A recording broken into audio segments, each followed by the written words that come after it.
Évangile de Jésus-Christ selon saint Matthieu. En ce temps-là, quand les femmes eurent entendu les paroles de l'ange, vite elles quittèrent le tombeau, remplies à la fois de crainte et d'une grande joie. Et elles coururent porter la nouvelle à ses disciples. Et voici que Jésus vint à leur rencontre et leur dit : « Je vous salue. » Elles s'approchèrent, lui saisirent les pieds et se prosternèrent devant lui. Alors Jésus leur dit : « Soyez sans crainte. Allez annoncer à mes frères qu'ils doivent se rendre en Galilée. C'est là qu'ils me verront. » Tandis qu'elles étaient en chemin, quelques-uns des gardes allèrent en ville annoncer au grand prêtre tout ce qui s'était passé. Ceux-ci, après s'être réunis avec les anciens et avoir tenu conseil, donnèrent aux soldats une forte somme en disant : « Voici ce que vous direz. Ces disciples sont venus voler le corps la nuit pendant que nous dormions. Et si tout cela vient aux oreilles du gouverneur, nous lui expliquerons la chose et nous vous éviterons tout ennui. » Les soldats prirent l'argent et suivirent les instructions. Et cette explication s'est propagée chez les Juifs jusqu'à aujourd'hui. Voici ce que vous direz. Ces disciples sont venus voler le corps la nuit pendant que nous dormions. Et si tout cela vient aux oreilles du gouverneur, nous lui expliquerons la chose et nous vous éviterons tout ennui. Croire en la résurrection de Jésus ou ne pas y croire, reviendrait-il à faire confiance à une rumeur plutôt qu'à une autre ? Rumeur contre rumeur.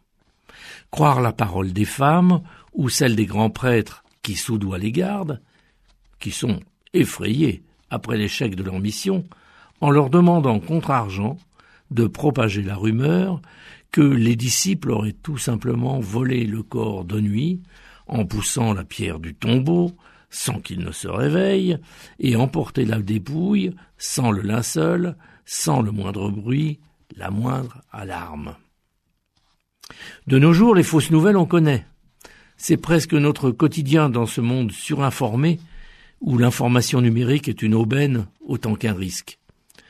La gageure est de faire preuve de discernement entre les discours officiels et d'autres vérités prétendues, celles qui sont ailleurs, la vérité est ailleurs, dit l'accroche d'une célèbre série télévisée, ou celle de ceux qui voient la main invisible de puissances occultes derrière toutes les décisions politiques. La diffusion virale sur Internet, par des sites, des blogs, les réseaux sociaux, ne permet plus la vérification des faits en temps réel. Alors, fake news déjà au temps de Jésus avec toujours l'argent qui n'est jamais loin ? Dans l'Évangile, la nouvelle de la résurrection est portée par les femmes. Elles l'ont reçue d'un ange et s'en vont, tremblantes de crainte et de joie mélangées, l'annoncer aux disciples, et en chemin, Jésus est là devant elles. « Soyez sans crainte » sont ses premiers mots. Jésus, c'est pas un magicien qui ôterait nos peurs d'un coup de baguette magique. Ce qu'il nous dit, c'est de ne pas laisser ses peurs guider notre vie, mais d'offrir au Seigneur l'objet de nos craintes. Les femmes craignent, elles sont stupéfaites, sidérées. Elles sont devant un événement impossible. Jésus, elles l'ont vu, flagellé, au bout de son sang, cloué sur la croix, expirer une lance perçant son côté. Mais non, il est là, devant elles. Alors, fausse nouvelle, la résurrection ? Soyons clairs. La résurrection échappe à la démonstration de la vérité historique et renvoie l'homme à sa liberté d'accueillir ou non cette vérité. Retenons cependant pour l'anecdote, et très ironiquement, que la vie de Socrate, dont personne ne met en cause l'existence, est moins attestée que celle de Jésus. Dans un livre fameux, Le problème de Jésus, Jean Guiton, académicien et philosophe qui a traversé tout le XXe siècle, puisqu'il est né en 1901 et il est décédé un an avant l'an 2000. Jean Guiton, donc, écrit que la résurrection se présente comme historique.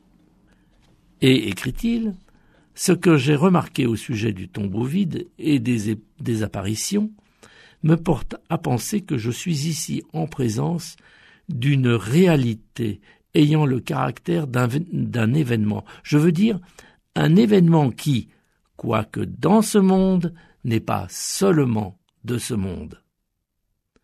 Dans ce monde n'est pas seulement dans ce monde. Dans tous les cas, c'est à vous de trancher, mais relisez le passage des Actes des Apôtres, chapitre 4, verset 16. Je le cite.